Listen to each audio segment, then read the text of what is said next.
Stephanie's pulling up our agenda. So thank you for doing that.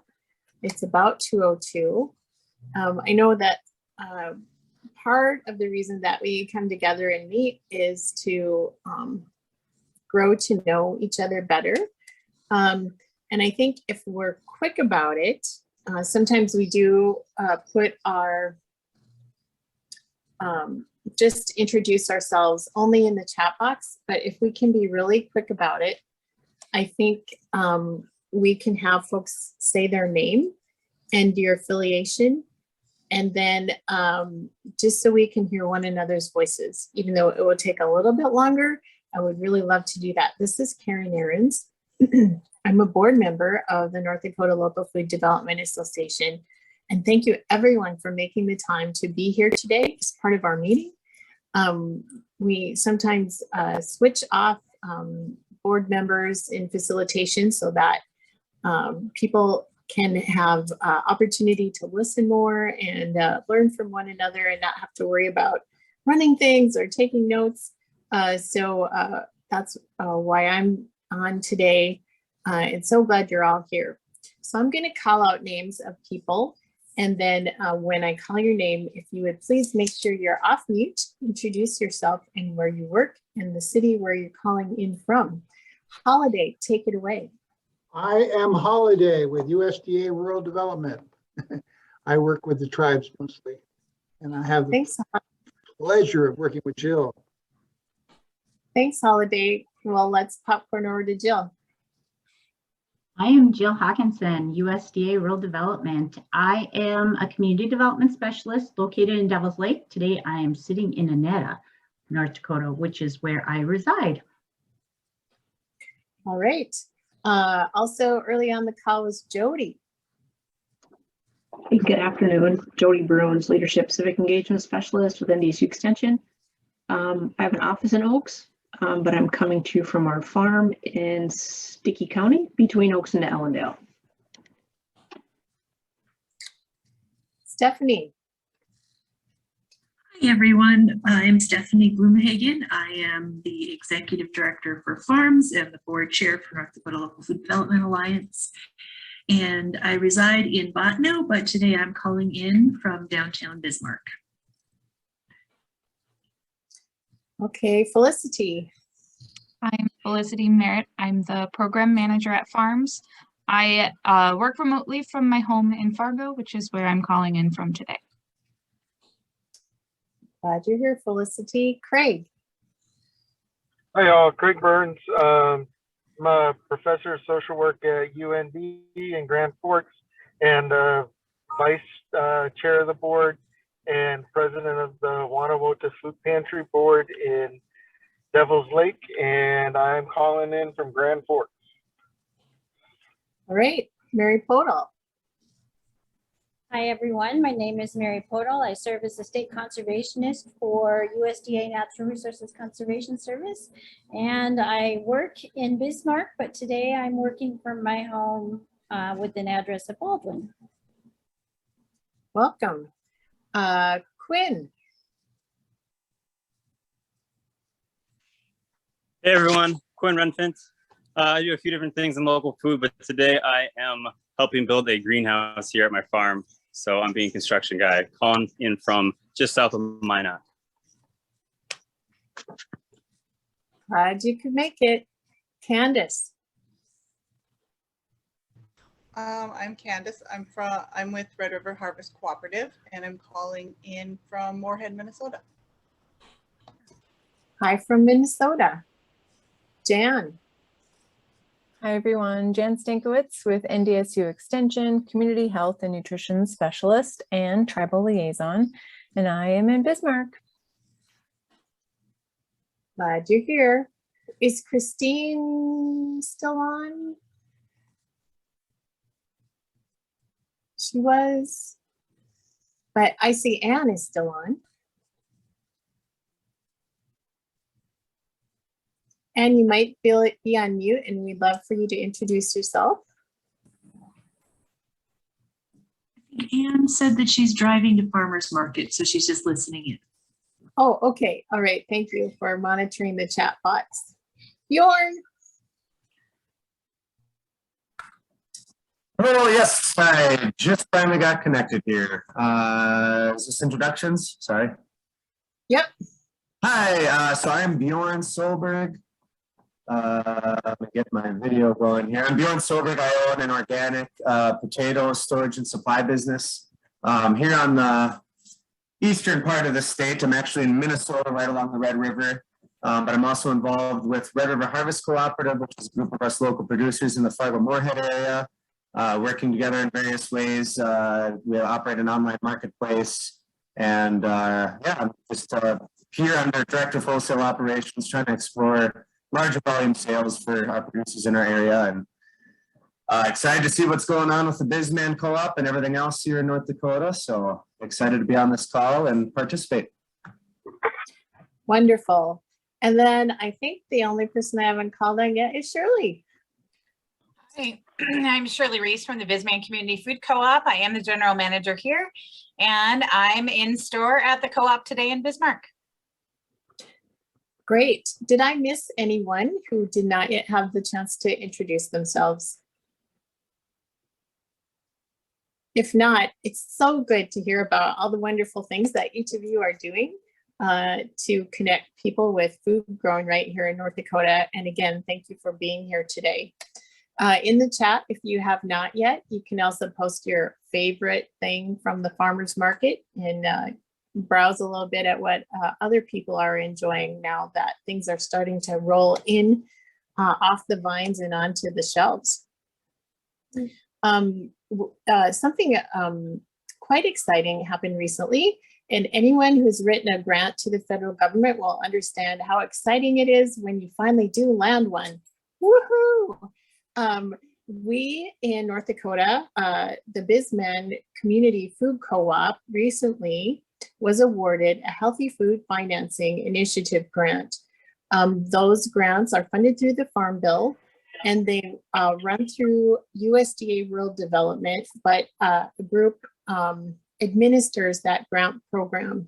And so we wanted everyone to hear about the exciting things that are getting ignited because of this grant. And so we are calling on Shirley Reese to explain what are the good things coming about and things that have already started to percolate up since the grant was announced very recently with the visit of USDA Undersecretary just a couple of weeks ago to the state. So please take it away, Shirley. Well, hi all. I'm super excited to have this opportunity to talk to you about things that are on the horizon for the co-op. Anyone that has kind of stayed connected to how the Bizman Co-op has done over the last 6 years, we've had a tremendous amount of struggles, but we have been so determined to continue to keep our doors open so that we can be a storefront for local North Dakota producers, farmers, ranchers, crafters, creators. It's really quite fun because we just finished up our fiscal year. So I have had the opportunity to start running some data. And even though our sales dropped last year, we purchased $70,000 more from North Dakota people this last year. So that I consider a huge improvement. Even though sales overall dropped, if we're spending $70,000 more in our state to our farmers, ranchers, producers, crafters, creators, that's just absolutely phenomenal. In our produce and floral section alone, we purchased from more than 35 suppliers. In our meat department, we purchased from more than 10. And in grocery, we filled that in with over 40 that we purchased from over the year. Some things that were also really cool to note is that in our produce department alone, our highest amount purchased from one supplier was almost $20,000. And then we had in our meat department, our highest purchase from one ranch was over $21,000. And in grocery, our highest amount purchased from one supplier was over $31,000. So that to me is super exciting, to be keeping money right here in our economy, growing the businesses of farmers, ranchers, and local entrepreneurs in a significant way. So probably a little over a year ago, soon after Claire, well, actually I worked with Rachel too, when Rachel was the local foods coordinator here in Bismarck. We heard about the Bismarck Public Schools launching a farm to school program. And as I learned about that program more and spoke with Michelle and then Claire this past year, I learned that they really wanted to bring more North Dakota produce into the schools, but they didn't have the staff to process any of that food. And as you know, when we buy produce from our farms, it has to be in its whole form in order to be able to allow that process to move really smoothly from farm to the person purchasing. So that formed kind of was a challenge for the school. They could take like cherry tomatoes, they could do some cucumbers, a few slicers for hamburger day, but they weren't able to do things on a higher scale, like with lettuce and radishes and zucchini and squash and potatoes and corn and beans and so many other great things that we're able to grow here in North Dakota. So I kind of off the cuff told Michelle, if I can get money, the Bisman Co-op will process that food, because we know farmers that'll grow it and we can get it in and we can cut, slice, dice, freeze, blanch, have it packaged and ready for fresh service. We can do this, but I need the money to be able to have refrigeration, to have a vehicle for helping the farmers get it from their farms to the store, then to the school, all the equipment necessary for that processing, and the ability to pay the payroll to do it, and still make it a profitable business for the co-op, as well as a beneficial for the farmer and for the schools. It's really important to us that we make sure that our farmers are being paid a fair wage for their work. And so we very openly share with the community that when you buy something made or grown in North Dakota here at the co-op, 60 to 70% of what you just paid went right into that farmer's pocket. So that is something, because when you consider that, well, I may have paid, $6 for it. Well, that means, $4.50 went right into the farmer's pocket. Not only pennies on the dollar, they're making a fair price for what they're growing. So when we heard about the HFFI grant, actually Lori Sapo from ND AREC sent me an email and said, hey, Shirley, check this out. And so I went on and listened, and then learned that there was this opportunity to apply for the grant. And I had never applied for a grant before or written a grant. So I reached out to people that are way smarter than me and connected with Karen, and NDAREC also helped with the grant writing process so that we were able to submit it. And we sent off our submission. Didn't hear anything. Almost halfway through the month, when they announced the second round, I received an email stating you only have 14 days to finish the second round of your process. I had missed the first email. And so we almost missed it, in which I just would have, I would have just kicked myself. So then I was panicking, reaching out to Karen again, figuring out how many words we need to fit in here and there. And we finalized that and really didn't have any expectations. Michelle at BPS had not even told her bosses about it, because we thought our chances of getting the grant were pretty much slim to none. So when we were at a co-op conference called CCMA, my phone started blowing up in the morning. And actually the first person to notify us about getting the grant was Larry from Larry's Lettuce. He had received the email that the co-op had gotten the grant, and Larry had submitted a letter of support. So somehow Larry had gotten an email about us getting the grant. And then some of my board members noticed that the USDA Rural Development had announced it. And so I was getting these emails blowing up my phone, and Emma and I were so excited when we heard the news, because earlier that week, her and I were having really difficult conversations as to whether or not we were going to be able to keep the co-op doors open, and knew that if we could not move larger quantities of food, not just fresh from our farmers, but just overall that we didn't know how we were going to move forward.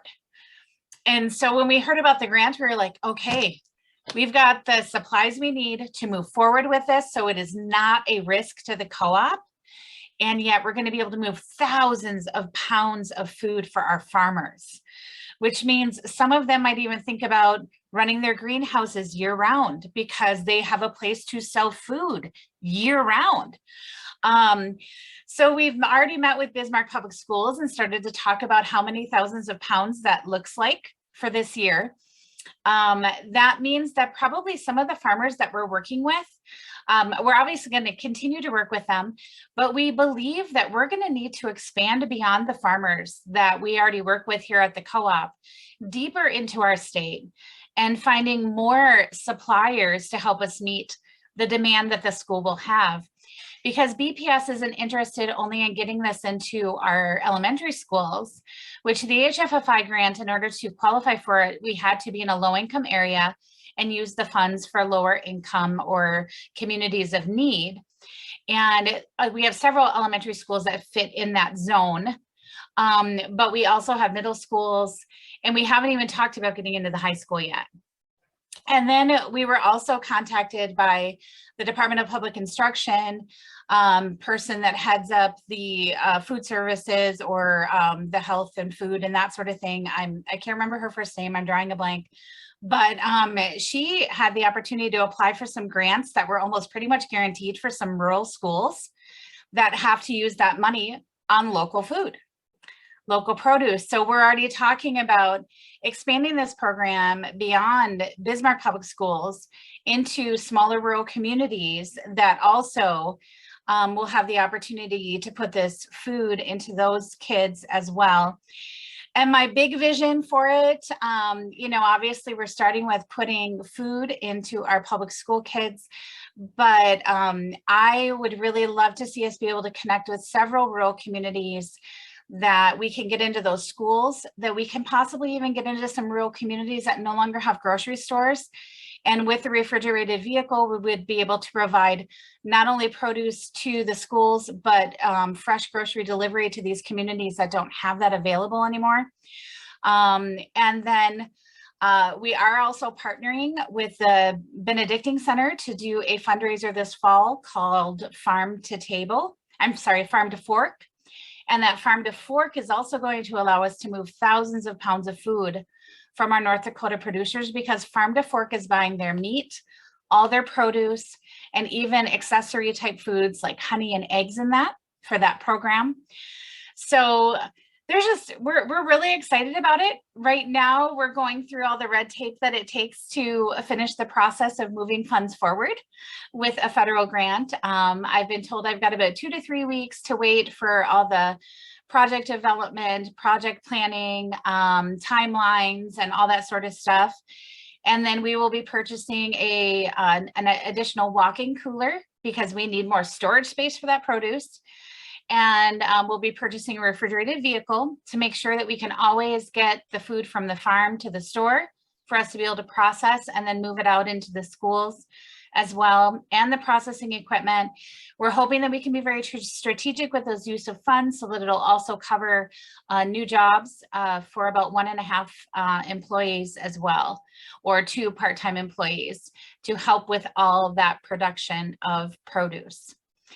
So I feel that it's really exciting thing for our state to be able to have this opportunity to put North Dakota grown food into our North Dakota kids through this HFFI grant, and then have the opportunity to expand even further and make it even more year-round and more effective with some things like even Larry is working on. Larry's Lettuce is working on some initiatives that may allow him to have a year-round greenhouse to grow more produce that we'd be able to use year-round.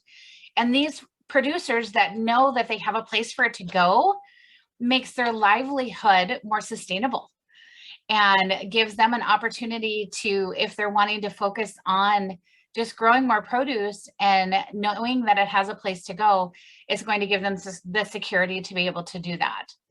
So if you know of farmers that are growing food that are not able to sell it all right now, or that would like to expand what they're growing and have a place that they know would be able to use it. I would really encourage you to reach out to the co-op. A great point of contact is our produce manager. Her name is Sammy, and I will put in the chat box. We'll put Sammy's name and her contact information at produce@bismanfoodcoop.coop. And I'd encourage you to reach out to her, because as we're gathering up these orders from the school and how many pounds of food they're going to be able to use, we really feel that we're going to have to look beyond the current producers that we're working with, deeper into our state. And we really want to have the opportunity to be consistent with that product flow, which is where it is wise for us to have a deeper bench of people that are growing, to know what is available out there. The public school is also talking about not just fresh food, but food that we can purchase even during the summer and freeze, things like green beans that we could cut and blanch and freeze. Corn, both corn on the cob, corn off the cob, that we could then process for the schools to use. They're interested in using squash. We will be dicing it and freezing it. We will be cubing potatoes even, and so that they're able to fry those up or bake those for the kids, make hash, you know, different things like that for the kids as well. So there's a whole lot of possibilities. The middle schools will use a wider variety of produce. So whereas the elementary schools will be pretty basic, but it's going to be a lot of food moving through. And we're so excited to be a part of that. And of course, everyone can pick up on the excitement in Shirley's voice on how exciting this is for the food cooperative, for the schools and school children in our community, and not just in Bismarck, but further out across the state, getting to rural areas. So you heard from Shirley already that one thing that we can do as North Dakota Local Food Development Alliance is pass the word along to other growers and producers that there can be a place for them to bring their product through to this program. So let's continue this discussion. If anyone has a question or comment for Shirley, if you're up for taking a couple of questions or comments, and maybe even Bjorn could comment a little bit on, I know that he's been selling some potatoes to use in the Minneapolis area schools. So let's hear it. One thing to consider too, just as we head into this first year, we may not use as many pounds this year as we will in following years. So it doesn't hurt for people to reach out, even if they have purpose for all of the food that they're growing right now, but may want to expand. They might still want to connect with us, because as we head into the second year of the program, we'll obviously know how what the needs are looking like, how much we can grow, how much more we will need. And I know that farmers love planning and those projections of how many rows do I plant and how many pounds do I grow. So even if this year might not work, you know, still reach out as a potential future person if that is, if you know someone like that. May I ask And Shirley, Holiday here. Do you have enough room in your present facility to process all of this food and do the packaging? Well, we are a co-op, so we're good at being crunchy and, you know, being very creative. We're going to be using the back end of our deli, which right now is usually only used very minimally by people who are using our kitchen as a commissary kitchen. So we're going to shift some things around in there, add a couple of production tables in that back area there, which will allow ample space for 2 to 3 people to be cutting, slicing, dicing, packaging, all that sort of stuff. That was a great question. Shirley, I was just wondering how, I mean, I'm talking about this to whomever would listen to me talk about this because I think it's so awesome, but I think the pendulum has swung a little bit. The schools who are, you know, it's just easier to buy from the truck, off the truck. You know, some of that has swung the other way. It's becoming cool now to buy local foods for the school.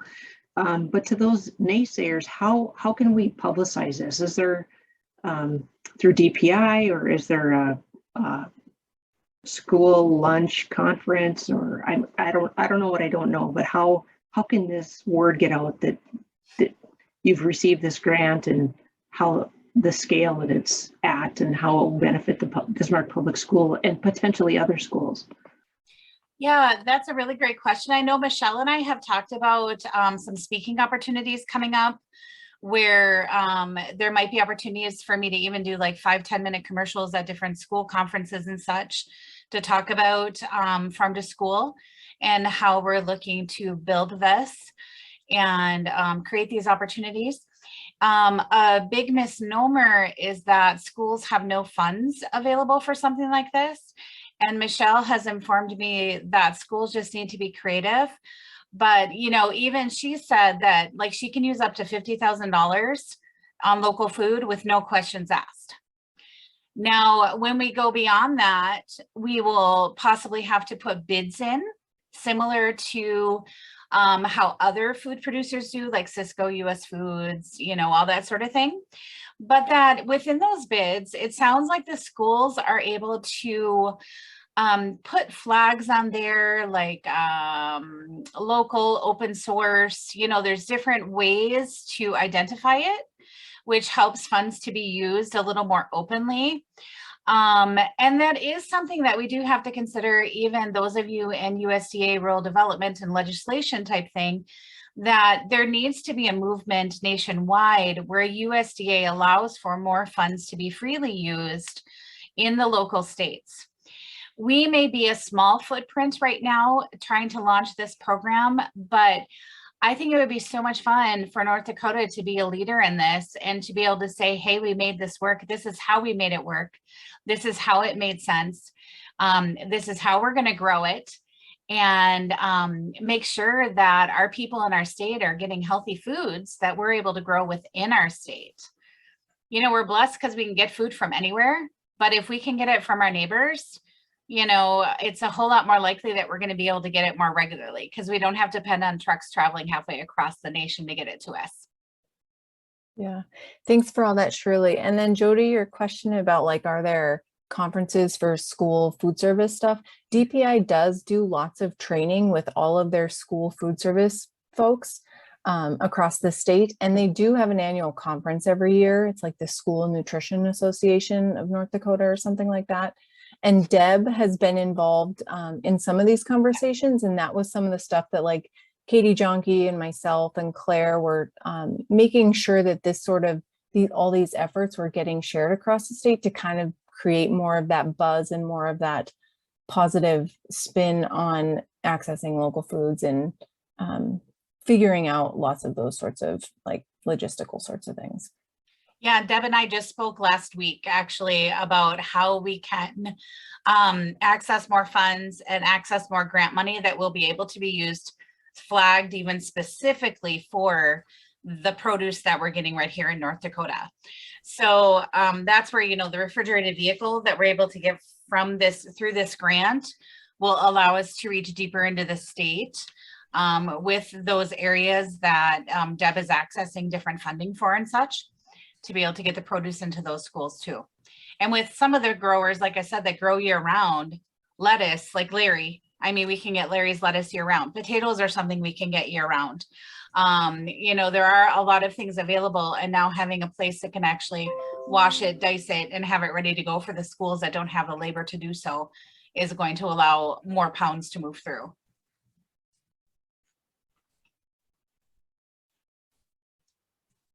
Any other questions?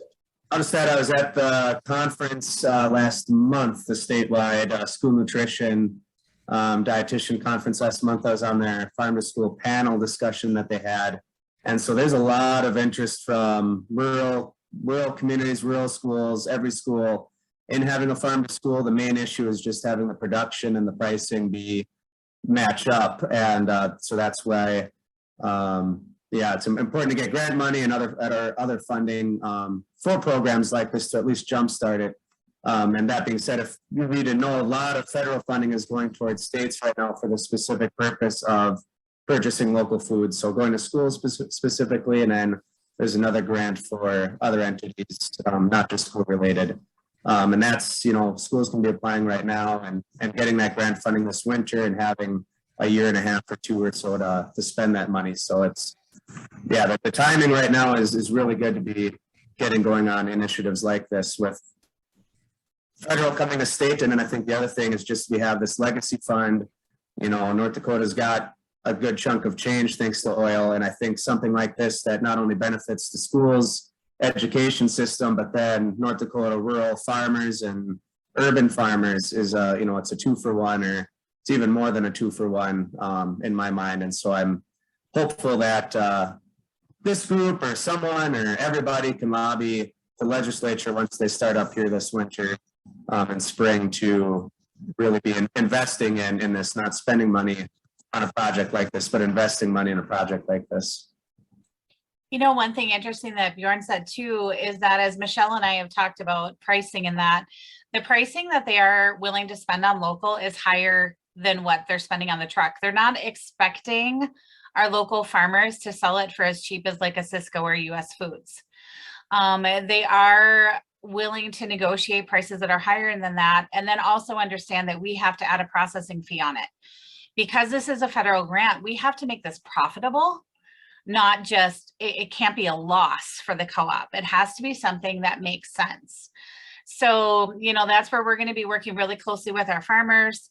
One advantage that we have is if I can tell the farmer, oh my word, I can buy 300 pounds of that. So could you come down on your price, maybe 10, 15 cents, 25 cents? Because then we can add that into the processing part of it. And for a farmer to know guaranteed they're going to move that many pounds, they feel more comfortable with negotiating the price on it because they know for sure it's gone. Rather than them growing something and wondering whether or not it's going to sell, this gives them that security of knowing that the food has somewhere to go. So they'll still be getting a fair price, but they also can think in their mind a little differently than if they're just growing it for farmers market or just growing it hoping that they can sell it somewhere for retail. They'll know that it has a place to go, so they can comfortably think through those pricing options as well. And then Shirley, one question, is it a 5-year grant? It is a 1 year. Oh, 1 year. $200,000 that we have to spend all in 1 year. That's okay. Why, and 200,000 might sound like a lot, but when you're building a freezer, buying a vehicle, doing some payroll and getting all the processing stuff, I mean, right. You know, it kind of works that it'll be gone really fast. Yeah. I was just asking because my brain was kind of going towards like, how can farmers look at like adjusting their business plans or scaling up, or maybe adding a crop that they hadn't already, and planning for things, you know, certainly not this growing season and maybe not even next growing season, but the following year. So like the sustainability of something like this for the co-op, which you were just kind of alluding to, is like, it has to be profitable so it can sustain, so that farmers can plan for it or continue to plan for things like this. Right. And that's where, you know, like I said, how many hundreds of pounds will it be? So, you know, can the farmer think about their pricing a little bit differently? Because we obviously have to cover payroll and all that sort of stuff too. And the farmers need to cover all their expenses as well. And I think that a lot of the farmers that we're working with totally understand that concept, that when they know they've got a guaranteed sale, they might not want to charge their highest price possible. And then that gives us that wiggle room to make sure that we're charging a price fair to the school, so that we're also covering it on our end, and it turns into not just a wash, but a profitable thing as we move forward. This year, we might not see the profit margins as much because we're being really careful. A few of the farmers had already negotiated some stuff with the schools, and we are wanting to make sure that that is being honored. And that yet at the same time, we still have a markup for that production as well. But I think with everybody so excited about the program, I think there's just great possibilities for us to work together collaboratively to make sure it's a success. Well, this has been a great and rich discussion, and through our webpage or by reaching out to Felicity or Stephanie or one of the board members, and you don't have someone's email address and you want to keep the conversations going, we can be sure to help you do that, and you all will do that as time goes on. So this is a really great thing that's happened, and I can just feel the energy and the sparks flying out across the state, where the produce is also going to start flying out. So thank you so much, Shirley, for sharing what's happening at the co-op, for all folks' questions and comments. And in the interest of time, as the facilitator, I'm going to take us along to our next agenda item, which is connected, because as we've been saying and feeling that with this current administration, there is a commitment to local foods, supporting farmers, money that's directed toward food to help people have enough to eat and enough healthful foods to eat. And so time is of the essence. And when you have also someone in position in rural development, as the director of USDA Rural Development in North Dakota was on at the just before our call kicked off officially, we developed as a board and volunteers some documentation, or some talking points to help us going into meetings like the one that we recently had. And I'll turn it over to Stephanie to share a little bit about the document that was linked in the agenda about the challenges to building a more robust local food system in our state. And I think we hit on every one in our last discussion.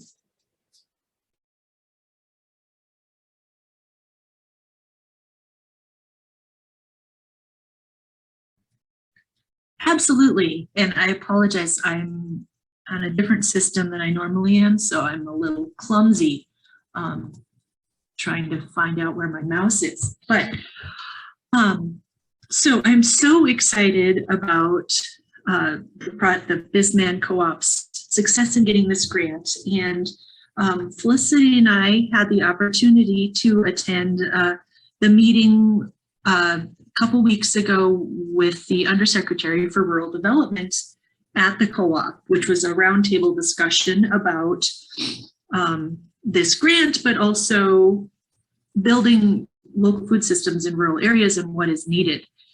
And knowing that we already wanted to have a discussion with Aaron Oban about what we're doing and what we need to build a successful local food system in North Dakota, I put together a one-pager with some talking points. I wanted to have just a summary of the key challenges that we've identified. And these are all, I went back through the notes from all the discussions that we've had as North Dakota Local Food Development Alliance, the notes from our strategic planning session that Jody Bruns so skillfully facilitated for us in April. And I distilled that down into 4 key needs.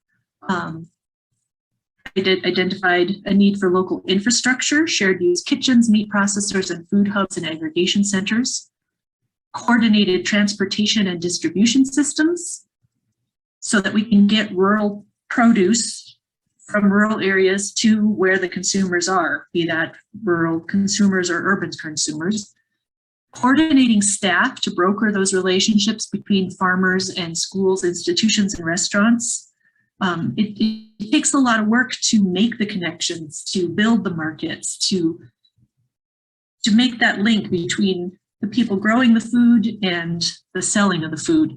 And then more technical assistance providers to help local communities design and manage projects and access grant funding. In short, more people who can write and manage grants. And this is something that we've had conversations with Extension and Rural Development. This has been an ongoing conversation.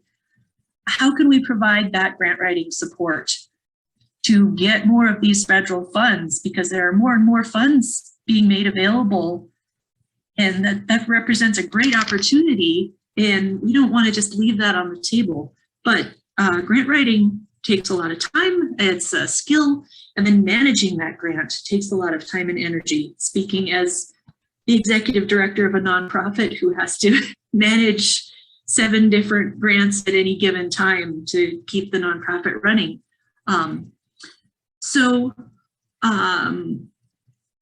Having identified these key areas and having this momentum from this grant awarded to the Bizman Co-op and this enthusiasm, how can we build on that to ensure that that project continues and spreads?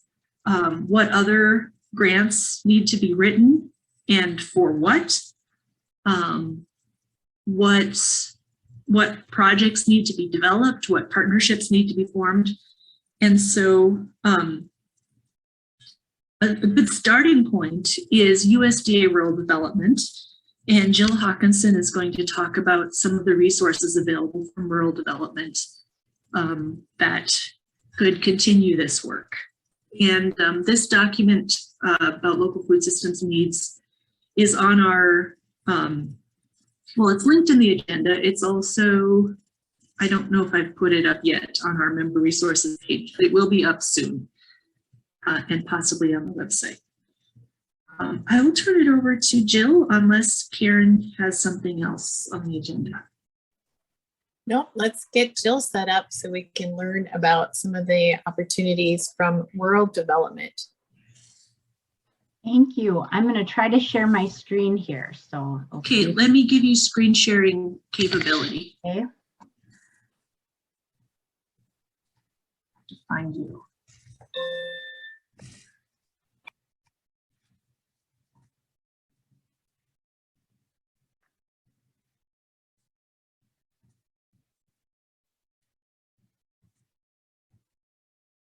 Okay, here we go.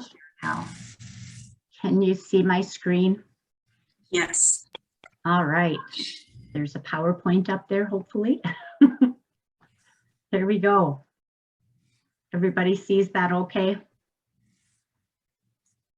All right. Well, thanks, Stephanie, for allowing me some time to speak today on our USDA rural development programs, and Shirley gave a great overview of what they're going to do with their Healthy Foods grant that they received. So we're excited about that too, and I am going to show a little bit about that program as well. But well, first of all, I just want to say that rural development, we have many programs out there to benefit rural America, and I'm just going to focus in, we have over 40 programs, so I won't be focusing in on all of those programs today, but I'm going to give you a general overview of the ones I think are the most relevant to the local foods and agricultural producers. So our mission at Rural Development, I'm going to move my screen here so you can see that better. Our mission here at Rural Development is to increase economic activity and to improve the quality of life for all rural Americans. We like to say at Rural Development that we can literally build a community from the ground up with the programs that we have available.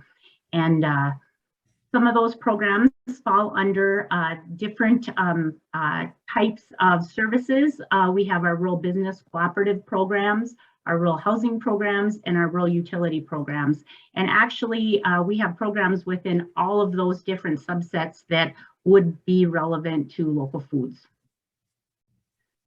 So our assistance can either be a loan guarantee, a direct loan, or a grant program.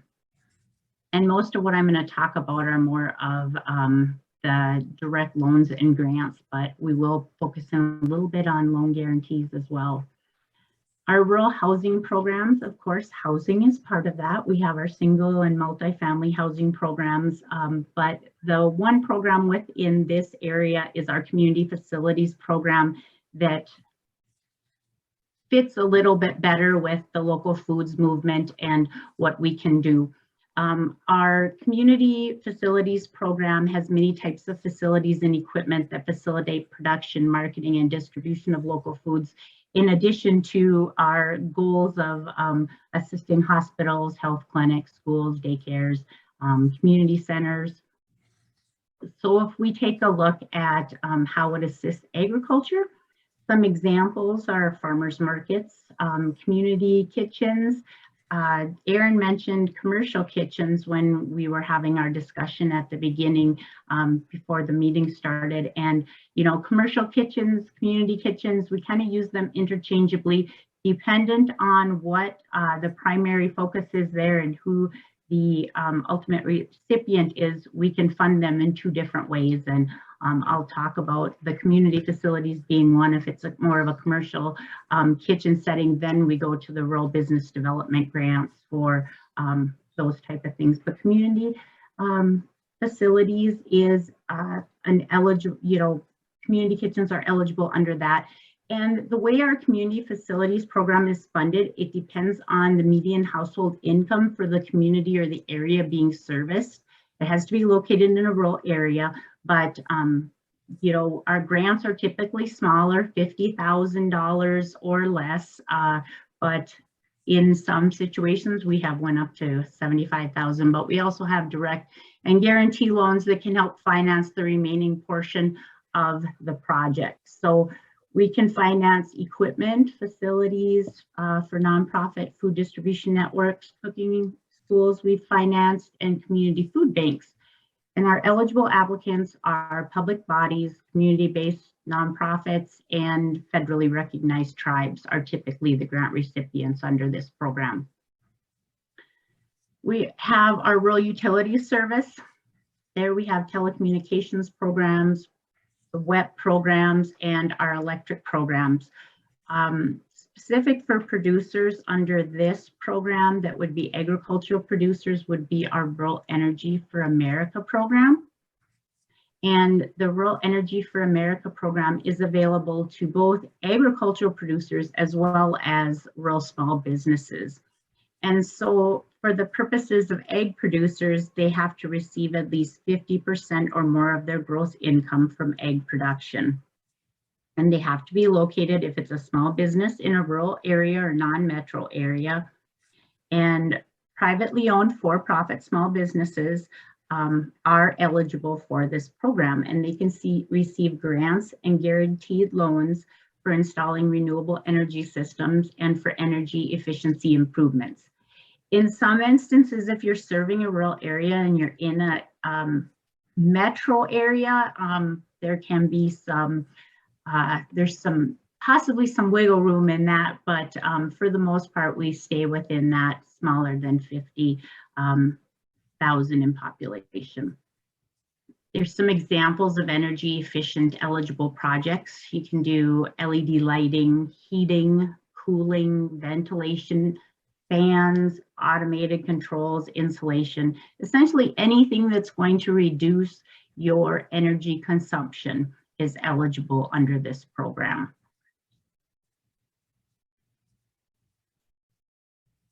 And here's a few examples of some agriculture related energy efficiency updates.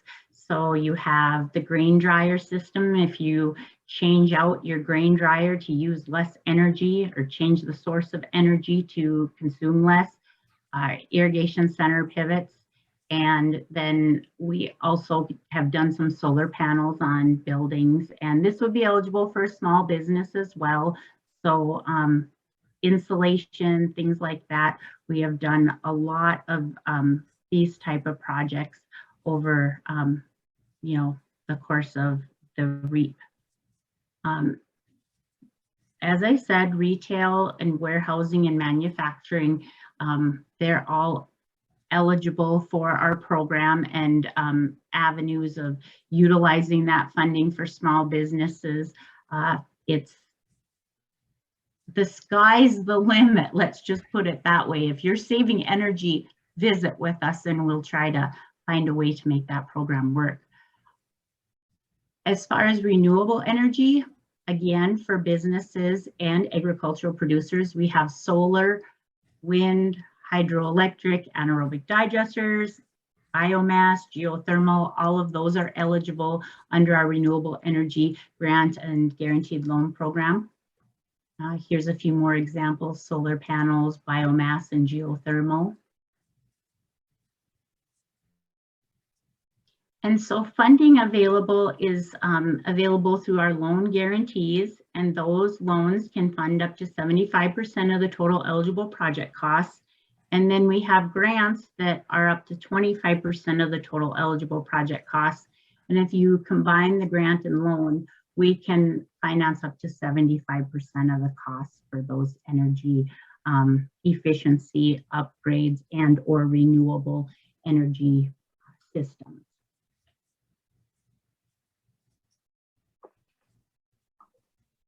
So moving away a little bit from REAP, our socially disadvantaged groups grant, the primary objectives of this are to provide technical assistance to socially disadvantaged groups. And this is through cooperatives and cooperative development centers. So these entities can receive grants to establish, educational, technical assistance, feasibility studies, business plans, providing that leadership training, any of those type of needs that are out there for cooperatives or producers that are looking to form those type of things. The maximum grant in 2022 was $175,000. What's nice about this grant is there's no matching fund requirement for it. And unfortunately, the deadline has passed for this one. July 13th was the deadline, but I wanted to bring it up here because we, anticipate that it'll be announced again next year. And one thing I'm going to mention is anybody who's interested in receiving, like, usually I do a push out when these type of grants open up. And the NOFA becomes available. I'll send out a, email. And if you want to get on that server list, my email is going to be here at the end of the presentation. But just so that you know, these grants are out there, and a lot of times they're spring that they come open in the winter to spring timeframe. So February to April is typically when they come out, and they're usually due sometime in the late spring, early summer. So our business and cooperative programs, there's a lot of programs, obviously for businesses and small business producers are considered small businesses. In some instances, we can do different loans and grant programs with that. Our business programs help to provide assistance for financing of startup businesses or growing your business. We also have funding available for training, to provide for training and entrepreneurial skills, basically to support the creation and preservation of jobs in rural areas. One of the popular grant programs we have available under our business and cooperative is RBDG, the Rural Business Development Grants. And they're available to support entities that have fewer than 50 employees or less than $1 million in gross revenues. They work in such a way as an eligible applicant would provide these, it's like a pass-through type grant for people. So eligible applicants such as public bodies, towns, communities, nonprofits, federal tribes, rural cooperatives, they can apply for these grants and in turn take this money to assist small businesses. And they can do that by establishing revolving loan funds, equipment, help purchase a piece of equipment that would in turn get leased back at fair market value to that small business. They can construct buildings to house a business. They can provide technical assistance and training to small businesses. There's two different pathways within Rural Business Development Grant. There's the RBOG, which is more of the training and capacity building version of the the grant. And then there's also the RBIG, which is like where you would purchase, they would purchase the equipment or the actual implementation of the projects. So feasibility studies, strategic planning would fall under our RBOG versus, and the construction and equipment would fall under the RBIG. What's nice about RBDG is it can be up to 100% grant, and it is many avenues for utilizing the funding to support small businesses, and the small businesses are the ultimate recipients, but it has to pass through an eligible entity to get there. So there's an example of an agricultural related project. A center purchased a mobile slaughter unit so that they could provide that to local ranchers for slaughtering and processing of their livestock. And the grant was up to it was close to $100,000 grant, and that allowed them to hire a coordinator and then also winterize the unit. So there are a lot of examples out there. If you have a project that you think might fit, please reach out to Rural Development, because we want to see more rural business development grant applications at our state level.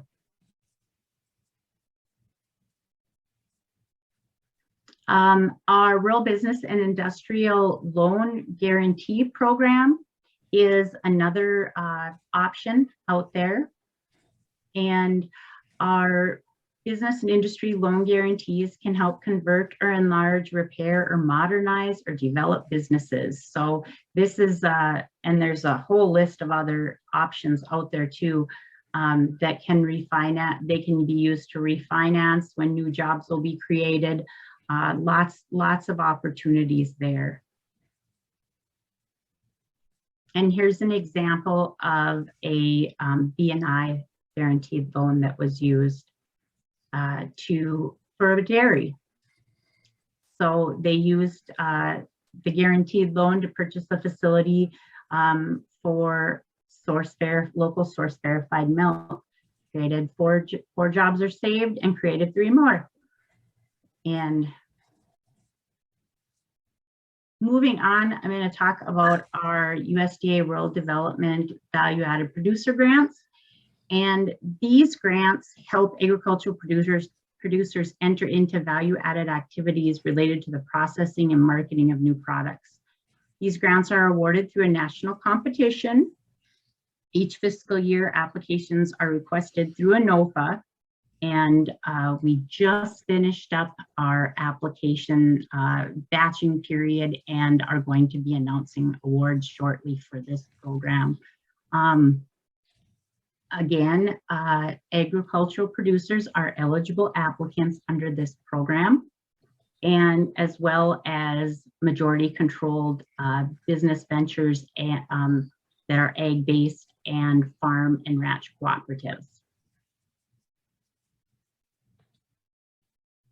So these grants can be used for planning activities, feasibility studies, business plans, and the marketing plans up to you can receive up to a $75,000 grant.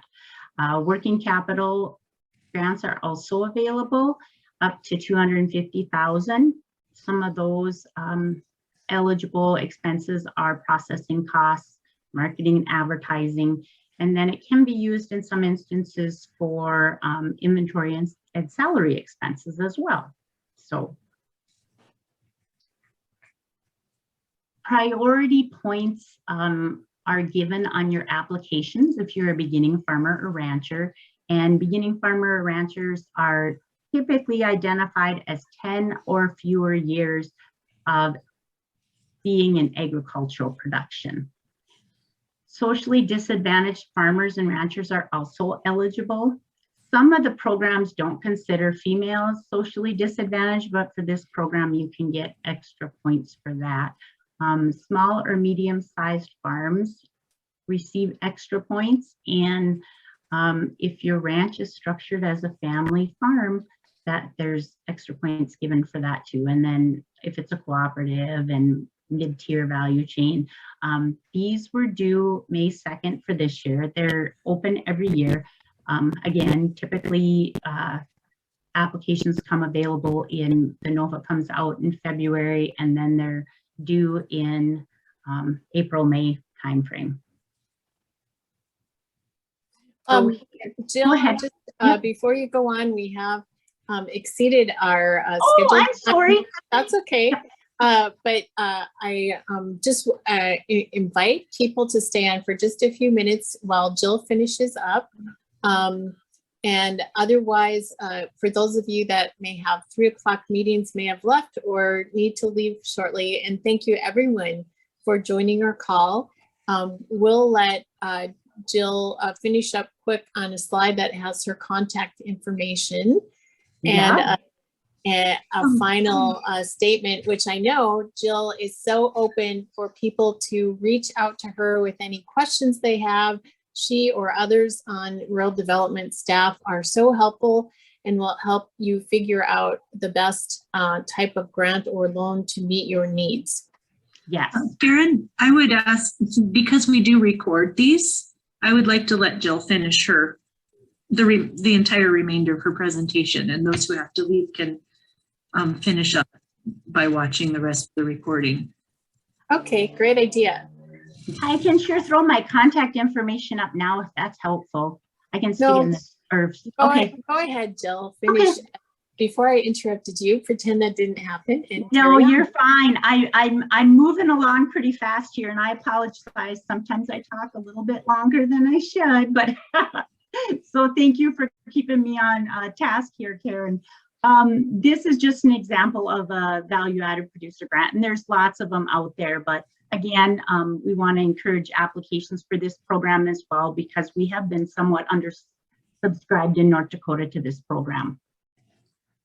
So I'm going to just really quickly go through some of these here, Stephanie.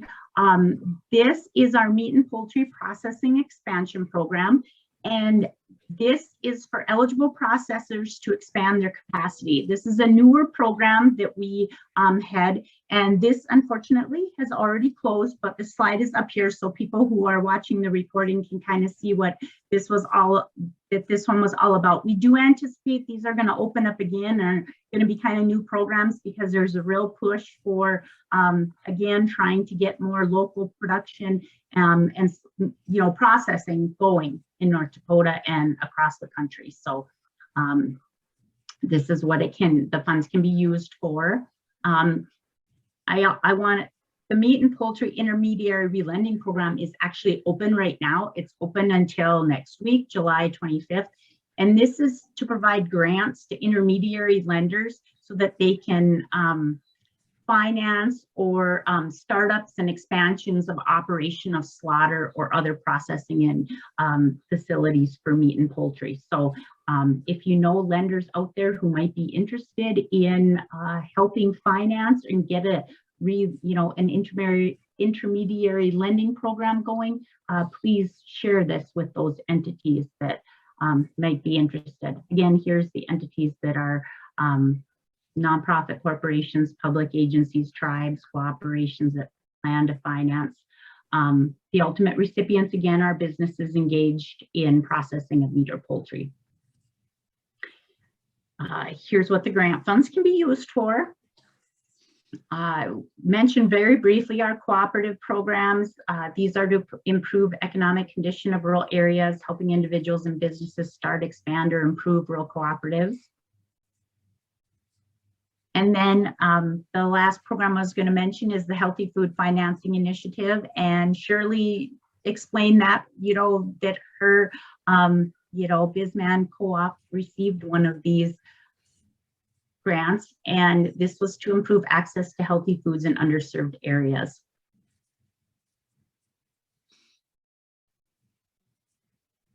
And the funding obviously has been made for FY 2022, but I anticipate that we will have this program available in future years too. So, and I'm going to end with that, Stephanie. I'm not going to go into the RISE just because of time commitment here, but other than I'll throw the slides up here. These are for creating and augmenting high wage jobs, so for in low income areas.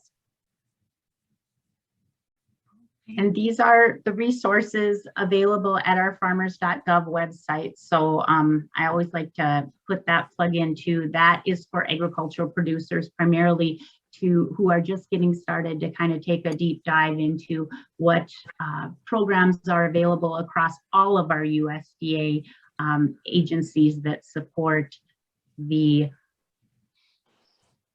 agricultural community and new beginning farmers and existing farm enterprises.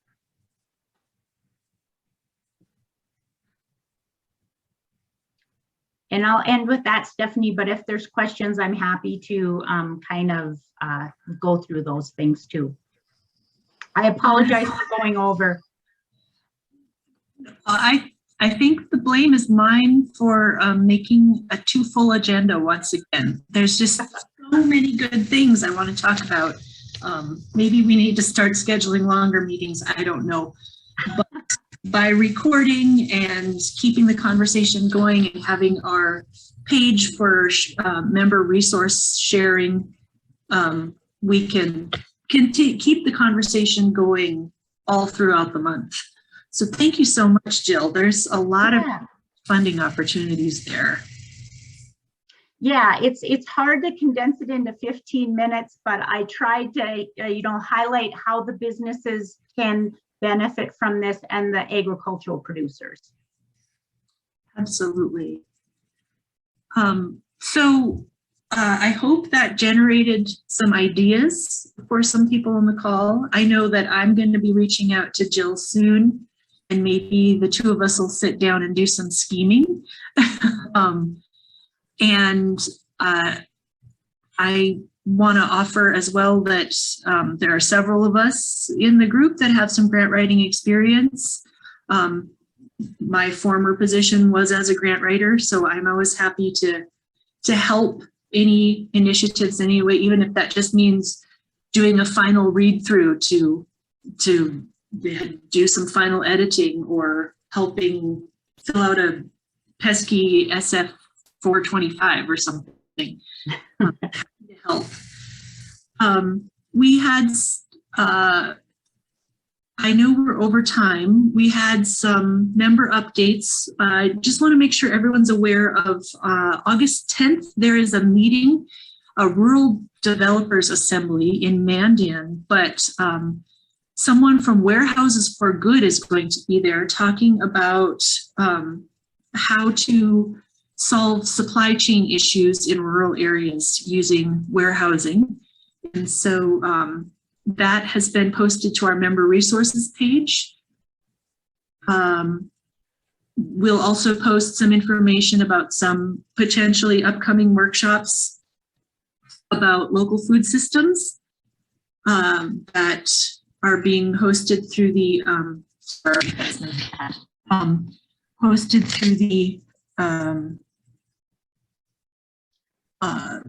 SARE PDP funded project that the Michigan State University Center for Regional Food Systems is putting on.